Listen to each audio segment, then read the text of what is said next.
So today's thought actually begins with a short quote out of Walden. This is an 1899 edition, got by my now wife for me as a birthday gift a few years ago. And it's very, very short, not a long reading like the other day from John Dewey. But all he's saying here is that the life which men praise and regard as successful is but one kind. Why should we exaggerate any one kind at the expense of the others? And I've probably even referenced that before, maybe even as part of, there's a basket weaving section here I probably talked about from maybe the same copy of the book. But I raised the point today because yesterday's video, of course, chatted a bit about how, like, the dynamics of what we see as a business being successful or not obviously can partly be measured monetarily. Or like from a couple days ago, talking about finding and seeking out transformation and looking for things in our lives that can help us level up our character, is the way I phrased it. Proving our abilities or whatever, is that there's lots of things that we could be looking for out of how we define success, how we define our objective. And while money can't be ignored, and obviously, depending where you live in the world, obviously affects everything from your health, security, to living conditions, to opportunities, access, all kinds of things. So it certainly doesn't mean nothing.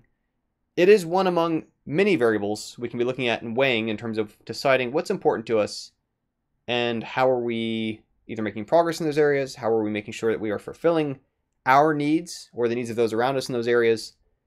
And I say this in part because there's plenty of folks that I meet through my line of work.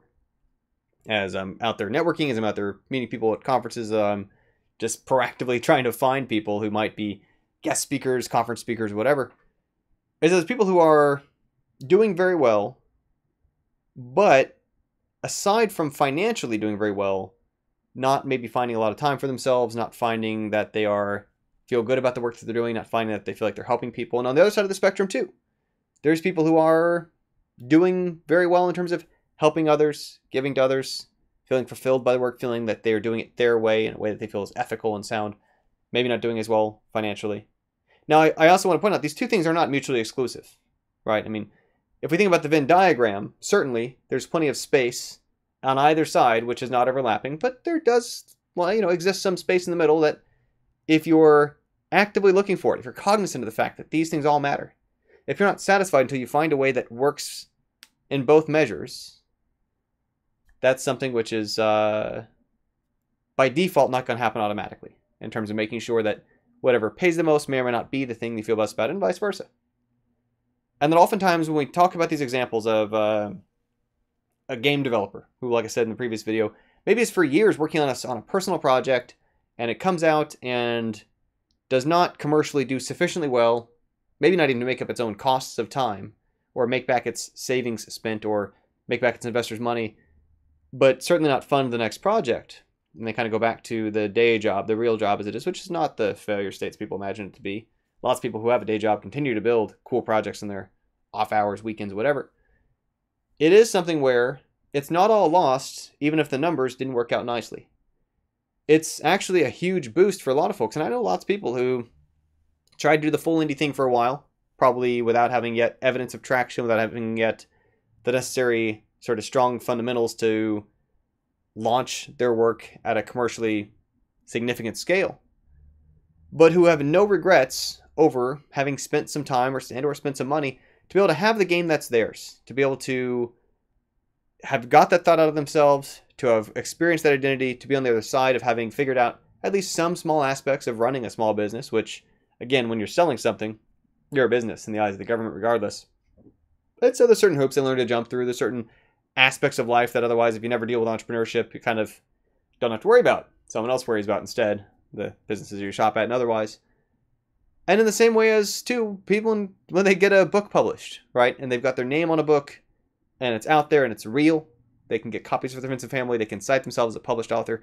There's real value in that, regardless of how many copies of it sell. And so this is not to say that, the only objective should be that sort of gratification or whatever, but it's to say that those are meaningful yield in a way that those people realize, who, again, if they kind of follow this path and find their way back from it didn't work out financially, they still realize that that's something that they would not have had they not taken that detour, had they not taken that path, that had they spent more years profitably moving up the ladder, that's something that they would still not have a thing to their own name. It's one of the unfortunate challenges and circumstances of the nature of the workplace that when we're doing things that we're being paid to do, whether it's being done for university we chat, whether it's being done for a studio we develop games for, whether it's any line of business really. Maybe you're an engineer, maybe you're a web designer, whatever it is. If you're doing it for clients, it's still not really yours or ours, both in the fact that we don't really get to direct it on the things that we think we ought to do our way, and that afterwards we often maybe even need someone else's permission to be able to reuse it, to reshare it, to give it away, to do something else with it. It winds up being someone else's property. And that's the nature of they paid for the work to be done. But this is part of why I think it's so important, so valuable in our development, in our growth, that we continue to find things outside of the things we're being paid to do for our own enrichment, to express ourselves, to explore our ideas. And again, these aren't mutually exclusive. You don't have to necessarily bail on the consistent income of steady work in order to be able to operate independently on doing your own things. And I've seen the same sort of dichotomy coexist in Game Keto Club, for example. Sometimes we've had cases where there's professional game musicians who are doing music in commercially released games, but still in the club, they still make music, but they get a completely different outlet. They just do it their way. They can just take a draft or two at it. And it's more like when they were new to the field, where it wasn't having to be defined by what someone else wanted, how they wanted it. And this is the case for all kinds of people who they're being paid for a day job to program for some sort of piece of software that people need. There's a business demand for certain software to be broadly compatible, to be developed at scale, and so on. And they'll get paid from a day job from a company that has established a foothold in that market, has the recognized brand, has the distribution connections, etc. And their off hours, they're programming games because it's their ideas, their strategies, their level of comfort in balances between elegant code or hacked but functional code. And it's just an outlet. It's just a thing where, once again, we weigh our activities for what does it mean to be successful. One thing we look at, obviously numerical, which makes it easy to compare like high scores. People look at money as a number. But there's so many other kinds of, are we getting our ideas out there? Are we advancing our thoughts? Are we expressing ourselves? Are we meeting new people? Are we helping other people in a way that companies don't really get measured on directly? Sometimes those two numbers are related. Sometimes those two numbers aren't in terms of impact. But it's just other factors we can look for in our own life path, in a business path, if we're on that track. And just to make sure that we're getting out of our games. Because I've also seen cases where people have started a game company, and then what they figured out was that in order to make games that were as consistently profitable at the level, matching what they could do with the opportunity cost of the other work they're capable of with their overlapping skills, they wound up making not the kind of games they felt like making. They wound up making games that were currently hot in the market, games that were currently fitting certain payment schemes, in-app purchases, microtransactions, established formulas or patterns of competitors' work in cases where it is proven, published in terms of market responded to it.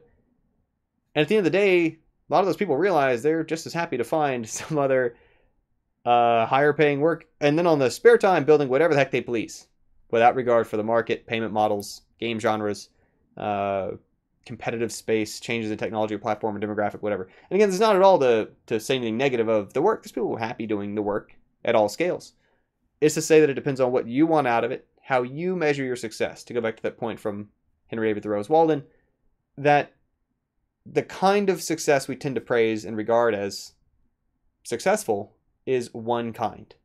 And there's all kinds of others to look for. There's all kinds of others to look for in ourselves, in our work, and how we can help those around us. So that's it for the day. Just sharing another thought. And thanks for always tuning in. Have another video for tomorrow.